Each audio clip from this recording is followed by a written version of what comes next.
নমস্কাৰ বন্ধুসকল, স্বাগতম জনাইছোঁ সকলোকে। আপোনালোকে চাইছে আছামিজ মেথড আৰু মই আজি আপোনালোকৰ বাবে কি লৈ আহিছোঁ, কি টপিক লৈ আহিছোঁ আপোনালোকে নিশ্চয় থাম্বনেইলখন চাই গমেই পাইছে। আৰু যদি ভিডিঅ'টো চোৱাটো আপোনাৰ বাবে জৰুৰী অথবা আপুনি ভাবে যে ভিডিঅ'টো আপুনি চাম বুলি, তেনেহ'লে শেষলৈকে চাব।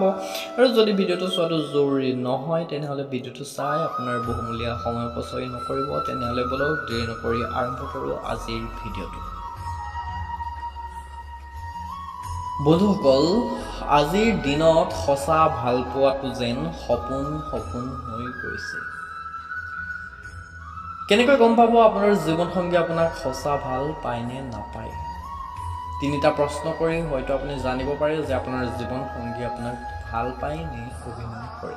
সঁচা ভাল পোৱা নথকাৰ বাবে বহু ক্ষেত্ৰত দেখা যায় যে ভাল পোৱা হয়, বিয়া হয় আৰু সেয়া ভাঙিও যায়।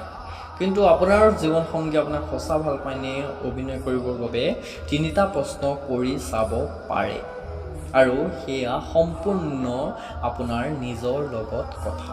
আৰু এই কথাসমূহ যুগুতোৱা হৈছে ইণ্টাৰনেটৰ চাইক'লজি বেছ কৰি প্ৰস্তুত কৰা কিছুমান প্ৰশ্নৰ পৰা।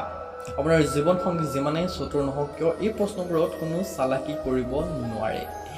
দেখা গৈছে যে আজিকালি বহুতেই ডাঙৰ কথা কয় সঁচা ভাল পোৱাৰ নামত, কিন্তু বহু মানুহৰ মাজত আজিৰ দিনত সঁচা ভাল পোৱাৰ অভাৱ। আৰু সেইবাবে আপুনি যদি আপোনাৰ জীৱনসংগীৰ কথা জানিব বিচাৰে, প্ৰকৃততে আপোনাক ভাল পায় নে নাপায়, তেনেহ'লে আপুনি জীৱনসংগীক তিনিটা প্ৰশ্ন কৰা উচিত।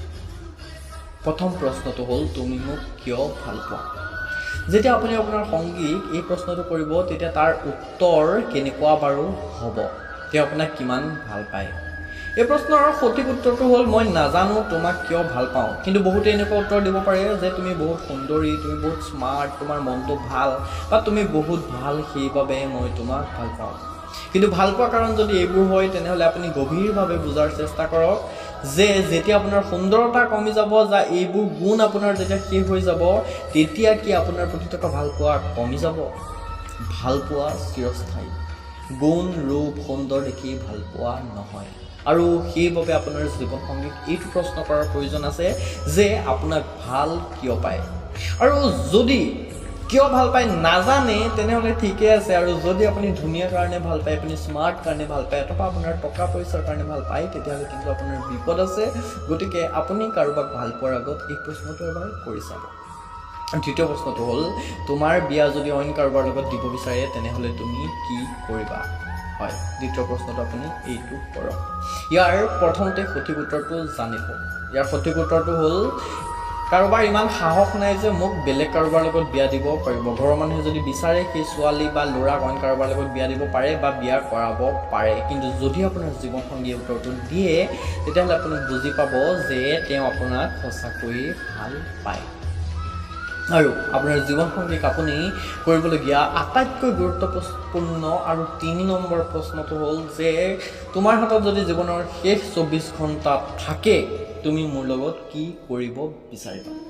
এই প্ৰশ্নৰ উত্তৰ আপুনি বিভিন্ন পাব পাৰে, কিন্তু আপুনি পাবলগীয়া সঠিক উত্তৰটো হ'ল, তোমাৰ কোলাত মূৰটো থৈ মই শেষ নিশ্বাস ত্যাগ কৰিব বিচাৰোঁ।